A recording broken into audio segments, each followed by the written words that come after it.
Welcome to the Star Citizen News. Und die deutsche Version dieser News findet ihr auf der Loge. In the last episode of Inside Star Citizen, we were introduced to the new Galaxy class. No, not this. This Galaxy class.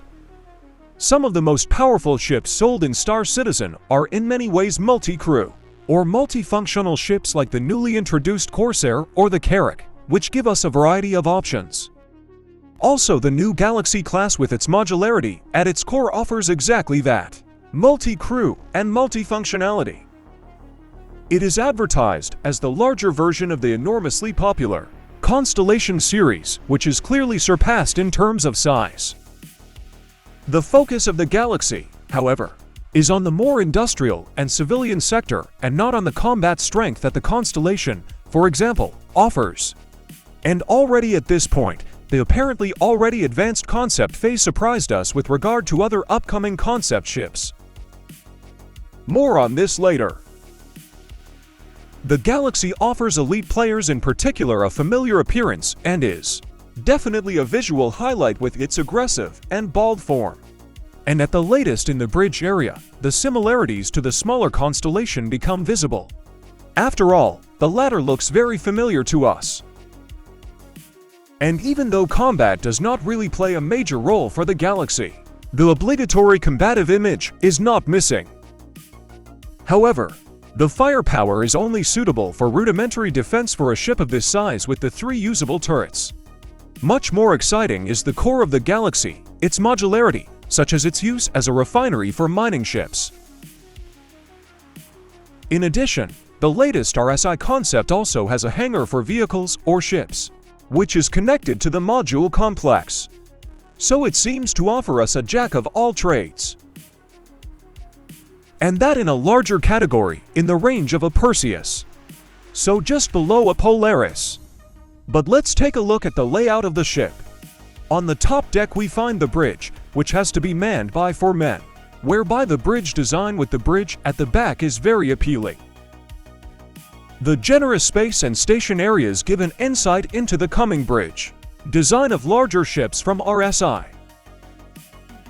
In the lounge areas we again find plenty of space and enough rooms for the crew, as well as the captain. Even extended amenities such as a billiard table and a spacious kitchen area can be found in the Galaxy. But especially for the captain, i.e., most future owners of a Galaxy, there are not only their own quarters, but also an additional workroom as well as sanitary facilities. So not one sales argument and amenity for the future ship owners is spared. The upper deck is closed off by the adjacent hangar running through the entire ship, which can accommodate at least SSI ships. This has already been shown in practice. However, it can be assumed that other ships of the size will also find space here. In the lower area we find the core, the module area, although there are of course still some open questions here. However, we will hopefully be able to clarify this with the official concept. However, the 3 modules available at the start are already known.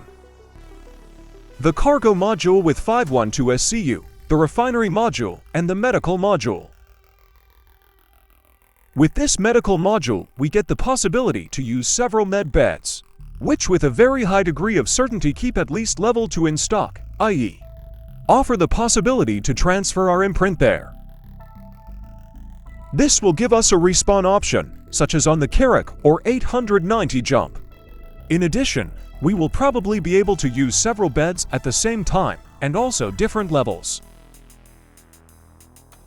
With the standard module, the cargo module, normal transport is possible, whereby we can use additional tractor beams for loading the cargo that are included in the cargo module, whereby we then come to a total cargo capacity of about 512 SCU with the cargo module.